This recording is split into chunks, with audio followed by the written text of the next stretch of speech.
El análisis de los fenómenos humanos en un diálogo crítico y plural. La riqueza y complejidad del hombre y sus manifestaciones sociales. Bienvenidos a El Universo Humano en Extensión, una contribución de la Coordinación General de Extensión Universitaria de la Universidad Autónoma de Coahuila.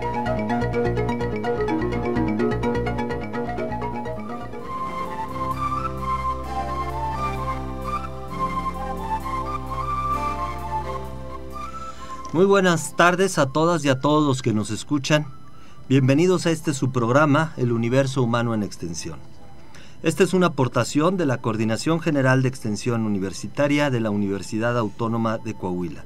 Estamos todos los viernes a las 7:30 de la noche en el 104.1 de frecuencia modulada en Radio Universidad. Les saluda su amigo Ernesto Duque Padilla y está también con nosotros, como todos los viernes, mi compañera que comparte la conducción de este programa. ¿Qué tal, amigos? Muy buenas tardes. Les saluda Elizabeth Buitrón. Les comento nuestros números en cabina, el 482-6995, y nuestra página en Facebook es 104.1 FM Radio Universidad. Como ustedes saben, en este espacio pues discutimos, comentamos temas de interés y actualidad en la cultura, siempre desde la perspectiva de las ciencias sociales, en particular el psicoanálisis, la antropología, la sociología y la historia. El pasado 31 de enero estuvo con nosotros Rufino Rodríguez Garza, quien es un antropólogo, arqueólogo, aficionado a esos temas, desde luego, y lo invitamos porque el tema es muy amplio y muy interesante y quisimos que estuviera otra vez con nosotros. Y aquí se encuentra don Rufino. Muy buenas noches. Buenas tardes, buenas noches. Pues muy agradecido de que me hayan invitado para platicar de lo que es mi pasión, ¿no? El arte rupestre en el estado de Coahuila. Y comentábamos que tiene localizados una gran cantidad de sitios, sí. Decíamos quizás más de 400 sitios y más de 5,000 fotografías. 50,000 fotografías. Sí. Y en estos recorridos has encontrado grabados, pinturas, geoglifos, chimeneas, refugios donde ellos vivieron, algunas cuevas, porque sí las hay de todos modos, aunque en el sureste del estado casi no hay cuevas, algunas en San Pedro, pero en otras partes del estado sí las hay, o sea, en Ciénegas, por ejemplo, en Zaragoza, en algunas partes de Acuña. Es decir, huellas y vestigios de nuestros antepasados. De nuestros antepasados que deambularon, caminaron, vivieron, sobrevivieron en estos y se extinguieron. Sí, les ayudaron los exterminaron. Los exterminaron allá a principios del siglo XIX. Bueno, y en estos recorridos tú has encontrado información, digamos, lo que vemos en las piedras, en estos grabados, ¿qué nos dicen? Porque nosotros titulamos al programa Las piedras hablan. Sí, nosotros para el estudio de los grabados hemos tematizado los motivos.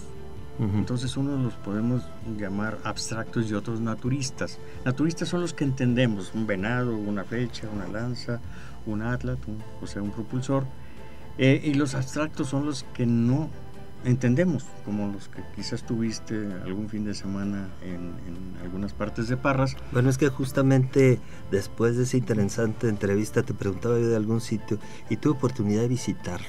Y sí, pues me quedé perplejo porque la mayor parte de las cosas no las entendía, sí. No sabía qué significaban. Sabía, sin embargo, que algo querían decir, sí. Y que en todo grabado y huella de este tipo hay un intento por comunicar, y qué maravilloso que sea a través del tiempo, porque, sí. No sé, 200, 300, 400 años, no sé cuánto. No, son miles de años. Y ver esa huella, ese grabado, pues una grabación a final de cuentas. Sí. Son los primeros cuadernos de la humanidad, los primeros vestigios de lo que después sería una escritura, en este caso. Bueno, entonces no hay escritura. No hay escritura. En estas tribus. Estos motivos que podemos interpretar, algunos los podemos interpretar como signos de lluvia, como signos de cacería o herramientas de cacería, como herramientas de uso cotidiano, como cuestiones astronómicas, el sol, la luna. Lo que tú viste ahí, si fuiste a ese lugar de Parras, que es San Francisco del Progreso. Está justamente en la orilla de la carretera que comunica paila con parras. Un tanto vandalizado. Bastante vandalizado. ¿Verdad? Se ve ahí. Sí, abusaron porque hay pinturas de 2 metros grafiteadas, hay pinturas, grabados pornográficos, hay grabados deportivos, porque le van, por ejemplo, al Santos. Ahí están, encima de grabados de los nativos pusieron el símbolo de los guerreros del grupo de fútbol de Torreón, o grupos musicales. También hay cuestiones que dejaron las nuevas tribus. El Tropicalísimo Apache, por ejemplo, está grabado ahí en donde tú estuviste. Entonces nosotros fuimos detallando algunas cosas. Sin embargo, hay cosas que sí se entienden ahí. Hay figuras humanas, hay figuras astronómicas como el Sol, por ejemplo, de diferentes cantidades de rayos. Quizás está la representación de Venus, también ahí está. Luego al principio. ¿Cómo sabemos que se trata de planetas? O de astros, pues. El Sol, porque está representado como lo seguimos representando. Si tú le dices a un niño que como represente, pone un círculo y le pone rayos y sabemos que es eso. Sin embargo, el planeta Venus tenía otra connotación. El planeta Venus está también relacionado en el Mesoamérica con Quetzalcóatl, con la estrella de la mañana.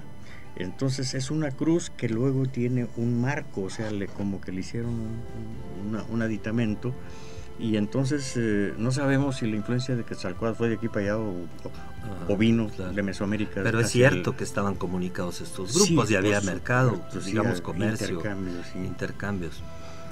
Y en el intercambio hemos encontrado algunas piezas de obsidiana. El norte de la República y sur de Estados Unidos no hay obsidiana porque no son regiones volcánicas. La obsidiana es solamente de lugares como el centro de México y el sureste en general, pero acá se utilizó otro tipo de material. Sin embargo, también hemos encontrado aquí, y yo he estado tratando de hacer alguna nota que se llame la mesoamericanización del norte en aquellas épocas, ¿no? Porque ya hemos encontrado una representación de Tlaloc, hemos encontrado la representación de Venus, hemos encontrado material de conchas de los huastecos o de la gente que vivió en las costas. Estamos a 400 kilómetros, por ejemplo, de la costa de Matamoros, de Tamaulipas. Entonces hemos encontrado algunos elementos que nos relacionan con Mesoamérica, por ejemplo, un perro osificado, momificado, más bien sería la palabra, en la cueva de la Candelaria, ¿no? Entonces esas son influencias del sur de México, ya de hace ya bastantes años, ¿no? Quizás unos 800 años, influencia, intercambio. Y luego está Chico Mostoca aquí en Zacatecas, o la Quemada, que conocemos como la Quemada, y luego también el lugar de Chihuahua, ¿no? Entonces es difícil de interpretar estos vestigios, estos grabados, sobre todo porque no tenían,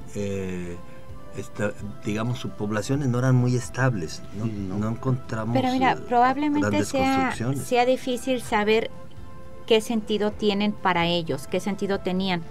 Pero lo que sí es cierto es que dan muestra de una inteligencia bastante avanzada, no instrumental como uno a veces imagina, que era gente que vivía semidesnudo, comiendo frutas y caminando entre los cerros y las piedras, ¿no?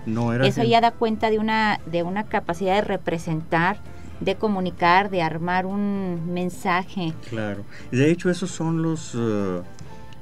una de mis publicaciones que me hizo el favor de publicarme el Museo del Desierto se llama Mensajes de una tribu, y entonces lo que vemos en los grabados son mensajes. Y había lugares públicos y lugares privados. Los lugares privados eran lugares alejados o altos o escondidos, donde hacían algunos ritos de fertilidad, de cacería, para la lluvia, en fin, de tránsito de la edad juvenil a la adolescencia o a la edad ya de guerreros, ya de edad adulta.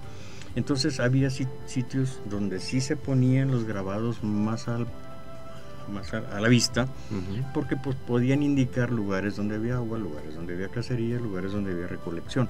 Entonces había sitios públicos y sitios privados. Digamos, en una cueva son los sitios privados. En una cueva serían los sitios privados. Y ahí encontraríamos cosas ceremoniales. Sí, ahí hacían ceremonias diferentes. También sabemos, por lo que hemos estudiado, observado y platicado, que no el común de la gente no hacía los grabados, lo hacían los jefes, los chamanes o los brujos o los jefes de la tribu. Eso o artistas, podríamos hablar de artistas. A lo mejor sí. Si decimos arte rupestre... ¿Pero habría artistas? Ellos bueno, que yo me imagino que algunas personas se ponían en el mundo, a desarrollar algo bello. Claro, en el mundo se le llama arte rupestre, pero a lo mejor ellos no se propusieron no tenían la intención de hacer arte, de hacer una Gioconda, de hacer un edificio. No me refiero a eso, porque el arte tiene una intención estética y los grabados a lo mejor no tenían esa intención. No sé. Se me ocurre que a lo mejor ellos no tenían esa intención nosotros estética. Nosotros a veces, para no llamar arte rupestre, llamamos motivos gráfica rupestre, porque pues no dejan de ser unos motivos ahí dibujados, grabados o pintados, o en el suelo, acomodando piedras, o barriendo, como en Nazca, ¿verdad? Que allá barrieron, por eso los de Nazca se llaman... unos surcos. Sí, allá en Nazca se llaman en negativo, porque hicieron los surquitos para hacer las figuras, y los de Coahuila, cuando menos los que yo conozco... Esos son en positivo. Son en positivo porque aquí acomodaron las rocas formando círculos concéntricos, líneas, etcétera. Y por ejemplo en las manos con pintura también se puede hablar de positivo y negativo. Claro, cuando pones la mano y pintas el contorno, ya sea soplando la pintura, o cuando te pintas la mano y la pones, ¿no? ¿Con qué intención? La intención, al parecer, la mano es es una herramienta, pues la que nos hizo pensar y que nos hizo agarrar. Tenemos la diferencia que no tienen los changos, no pueden hacer esto, el dedo gordo no lo pueden oponer, y entonces eso nos permite agarrar otro tipo de instrumentos. Los changos o los monos tienen también. Con el pulgar también hacia adelante. Sí, lo tienen igual que los dedos. Sí, no está en oposición al índice. Entonces, esas diferencias hicieron pues el avance del hombre, el homínido. ¿Serían conscientes de esto? Yo creo que a la vuelta de tantos años o millones de años. Acuérdate que las primeras herramientas... No creo, porque además no había changos aquí. ¿Cómo podían estar conscientes de eso? En este continente no. Pero el valor de la mano lo conocían por incisión. Claro, por incisión. Y obvio. Entonces... porque hasta para el lenguaje, ¿no? Claro, ahorita que veía yo, y disculpa que lo diga, cómo te expresabas con las manos también tratando de simular, de hablar, ¿no? Cuando uno se dirige a alguien utiliza sus manos de apoyo. Están relacionadas con el lenguaje. Y por supuesto con incluso cuando estás con alguien de otro idioma, el único recurso que tienes son los gestos, las manos. Y eso tiene su nombre en psicología. Sí, claro. Entonces, el trabajo ayudó a la transformación del mono en hombre, dice un libro por ahí muy antiguo, del siglo XIX. Y entonces la mano tiene mucho que ver con la propiedad. O sea, pintar la mano, ya sea grabarla, pintarla en positivo o en negativo, o grabarla, como aquí hay más manos, hay muchas pintadas, y tenemos el lugar en Coahuila donde hay las manos, la cantidad de manos más abundantes en un espacio corto. Estamos hablando de 1 metro por 1,60, hay 60 manos, y eso está en General Cepeda.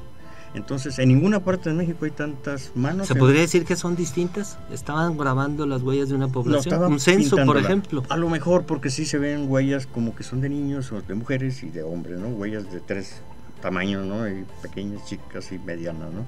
Entonces tenemos cuando menos ese récord, para llamarlo de alguna manera, de que en Coahuila es el lugar donde hay la mayor cantidad de manos en un espacio tan corto, ¿no? Bueno, pues ¿qué te parece si al regresar del corte seguimos hablando de esto? Y a mí me gustaría darle un poco de contexto histórico, porque nos estamos imaginando una población y una sociedad como fuera del tiempo, ¿no? Pero bueno, estos tienen su historia hasta llegar a lo que a nosotros nos hemos llamado exterminio, probablemente persecución, etcétera. Entonces, bueno, pues vamos a tratar de contextualizar esto. ¿Y quiénes eran estos pobladores? Regresamos en un momento.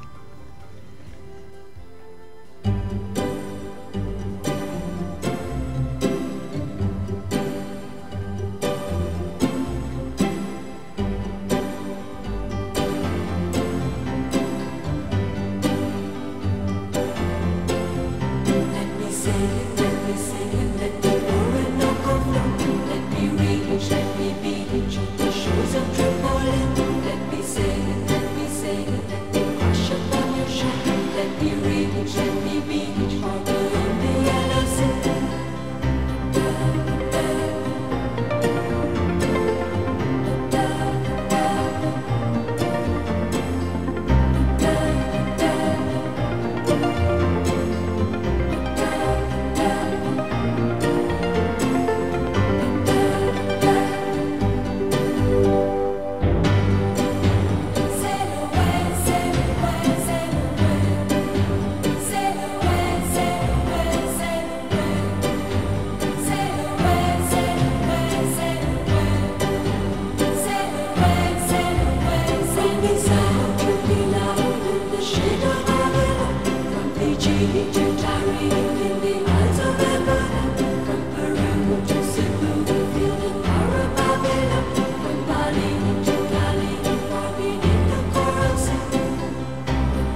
Bien, ya estamos de regreso en este su programa El Universo Humano en Extensión. Está con nosotros Rufino Rodríguez Garza. Estamos hablando de los pobladores del noreste de México y hemos titulado a nuestro programa Las Piedras Hablan. Rufino, comentamos, es un gran conocedor del desierto y del semidesierto chihuahuense en el que se encuentra Coahuila, y ha localizado una gran cantidad de sitios donde hay grabados rupestres y pinturas, y estamos platicando sobre estos pobladores nómadas, cazadores, recolectores que estuvieron aquí antes que nosotros. Les comentaba yo hace un momento que esta población, a final de cuentas, pudiéramos afirmar que ha desaparecido.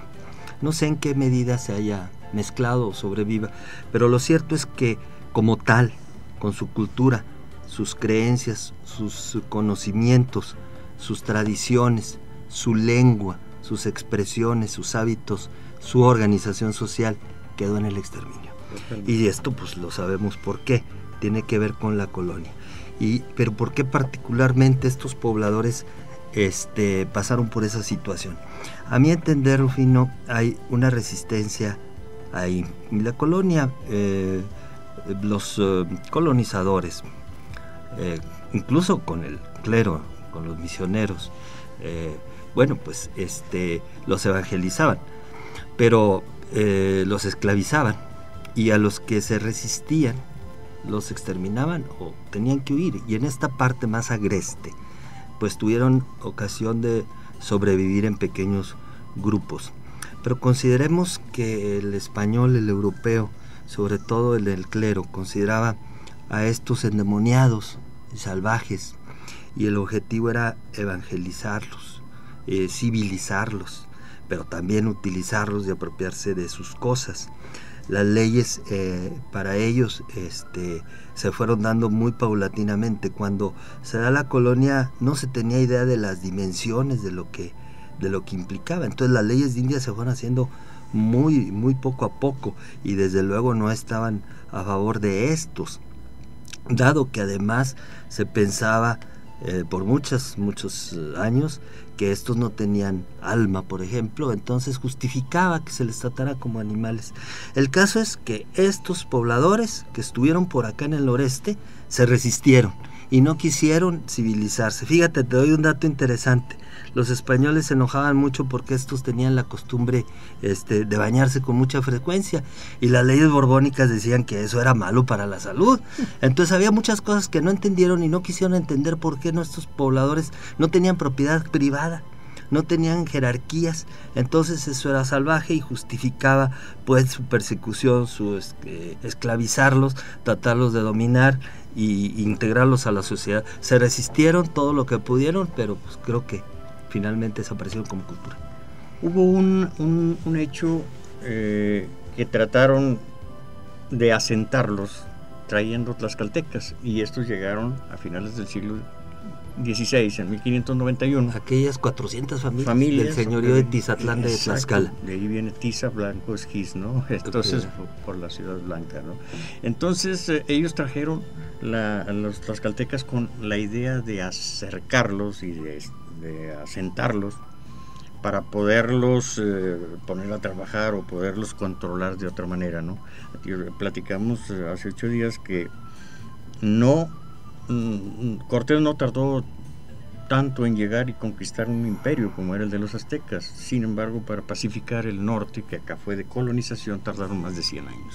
Hay escritos que así lo dicen. La batalla de los 100 años. Por ejemplo. Hay un texto por ahí. Sí, tardaron mucho tiempo, porque los indios pegaban y se iban, y luego pues les estaban invadiendo, les estaban quitando su gente. Ellos preferían a veces suicidarse, y otra de las formas en que los acabaron terminándolos es lo que comentamos hace un momento, capturarlos y embarcarlos a las Antillas, aquellas Venezuela incluso, no nada más a Cuba o Dominicana, sino también a las Antillas se los llevaba. Y no solamente de Coahuila, venían ahí gentes del sur de Estados, lo que ahora es sur de Estados Unidos. Lipanes, apaches. Sí, venía gente de lo que ahora es el estado de Chihuahua y de otras partes, y también los embarcaron para allá. Entonces hay trabajos por ahí de Carlos Manuel, de Hernán Venegas, que ya hicieron un trabajo y siguen documentando en qué barco se fueron, etcétera, cuando llegaron a aquellas islas, ¿no? Esta gente de aquí del norte. Y entonces fue un exterminio total, no quedó gente, no hubo manera de que se mezclaran con los tlaxcaltecas. Los tlaxcaltecas también era gente superior, que podían montar, usar armas. Sí, tenían privilegios. Muchos privilegios. Ellos se vinieron, ¿no? Y además ya tenían tiempo, ¿no?, de estar asimilando la cultura española, ¿no? Ya estaban habían negociado con amalgamados. Fíjate que ellos apoyaron a Cortés y a su gente, los tlaxcaltecas, para conquistar el imperio azteca. Entonces, los españoles les debían mucho a los tlaxcaltecas y los trajeron precisamente para atraer a los nativos y asentarlos. Entonces, podían usar el don pensando por montar a caballo. Y montar a caballo, usar armas también. Pensando a lo mejor que como eran indígenas, con eso era suficiente, ¿no? Sí, pero que como en espejo, ¿qué querían? Que una a los que llamaban ellos bárbaros o salvajes se identificaran y vieran que los otros sí cooperaban, o algo así, cosa así, suena, ¿no? Suena lógico, porque no pudieron, le robaban a la gente, y luego hubo un momento en que algunos sacerdotes de allá del sureste hablaron con los reyes y escribieron y dijeron, y entonces dijeron que había que protegerlos, que había que cuidarlos, y para esto hicieron otra barbaridad los mismos sacerdotes, trajeron esclavos negros, compraron, acuérdate que los que nos fundaron, nos colonizaron eran esclavistas, trajeron esclavos negros, entonces, pero no alcanzaban a llegar a las minas de Zacatecas, porque en las estancias de Veracruz y del México, etcétera, ya llegaban muy pocos, y mucho menos llegaron muy poquitos llegaron acá, porque se iban quedando en las estancias ganaderas y agrícolas de otros estados de la República, y los que llegaban a Zacatecas, que era donde se necesitaba para las minas, pues ya eran muy pocos. Entonces empezaron a pescar, a cazarlos, a los nativos. Y mira, ahí te va un dato curioso. Hay un municipio, Pesquería Chica en Nuevo León, Pesquería Grande, que ahora es Villa de García. Pesquería, ¿por qué creen? Pues porque pescaban los indios, por eso se llama pesquería, no porque pescaban peces, no, porque pescaban a los indios para venderlos. Fíjate, de ahí viene el nombre de Pesquería. Y queda nada más un municipio que se llama Pesquería Chica en Nuevo León, pero el Pesquería Grande, bueno, degeneró ahora en Villa de García, ¿no? En lo que municipio que colinda aquí con Paredón, con Ramos Arizpe y con Mina, etcétera, ¿no? Entonces ellos fueron acabando poco a poco con los nativos. Y entonces nosotros tenemos que proteger aquella cultura que no se preocuparon los españoles por anotarla. Por documentar. Y a mí me llama la atención cómo no se sorprendieron, no traen un interés sociológico, antropológico, una curiosidad humana por decir qué especie de gente es esta, qué civilización y qué cultura. Simplemente no son como nosotros. La religión no te deja hacer eso, ¿no?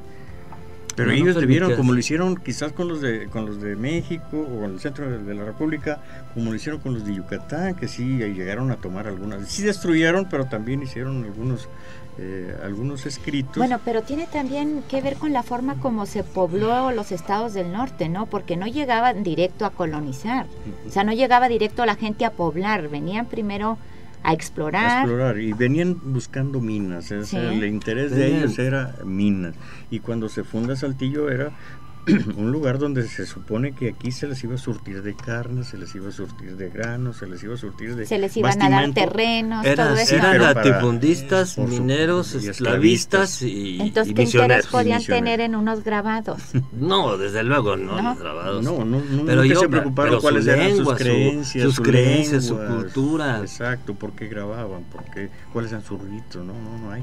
O sea, era gente muy inteligente, porque hacerse vivir en estos peladeros, como decimos nosotros, se necesita mucha y toda la construcción que implica hacer un grabado para que tenga sentido para los demás, ¿verdad? Porque no era un grabado individual.